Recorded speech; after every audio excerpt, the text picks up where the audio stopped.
Hi, Bill Wolfe here. Welcome to Port Escondido. Well, now we're trying to answer some of the questions that came in from the last newsletter, and I'm a little behind, but bear with me, please. So one of the big questions was, how does the media portray violence and how does it affect people? Well, you know, it does. I mean, if we look at 9/11, for example, that's the strongest influence. Every time you watched an airplane crash into the towers, another one, now hours upon hours of that, it had an effect on you. What did you think when an airplane flew over? What did your kids do? This has an effect, an emotional effect. It creates a trigger, and that trigger is something that comes up. Rwanda was a good example on a Holocaust scale, if you will, of how the media plays up the violence, you know, the hatred. And when you hear that type of propaganda starting at the early stages and build up, that's when we need to start really paying attention. Now they say it'll never happen in a civilized society, but former Yugoslavia is also a good example of that. I mean, I just had a conversation this morning with a woman about Rwanda. We were talking about it, and she said, well, military forces shouldn't intervene in something like that. I said, why? And her concept was, well, once they kill everybody off, there's no more problem. And that's not a very civilized outlook in my mindset.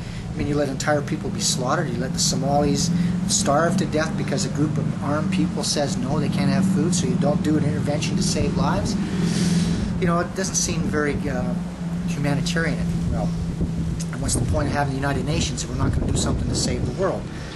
So, on a lesser scale, in our own business, the UFC has had a huge effect on street violence. The bad guys are emulating and acting like these characters.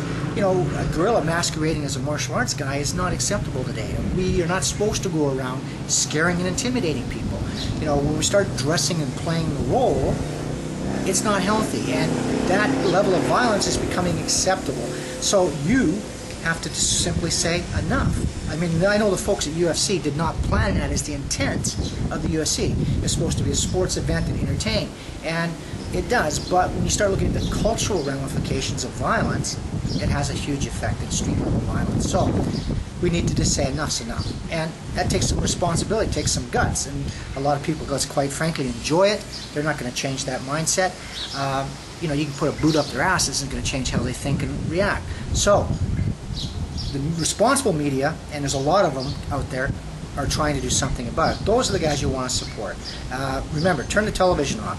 If it's a violent TV show, turn it off. Don't let the kids watch it. They don't need to learn this crap. The desensitization that every time they watch more violence, they get desensitized to it, and it becomes an acceptable means to resolve a problem. And we've got enough bullying on the schools now. We don't need to add to the problem. Okay, so media plays an effect, but it can also solve the problem, and that's the key. All right. So I hope I answered that question.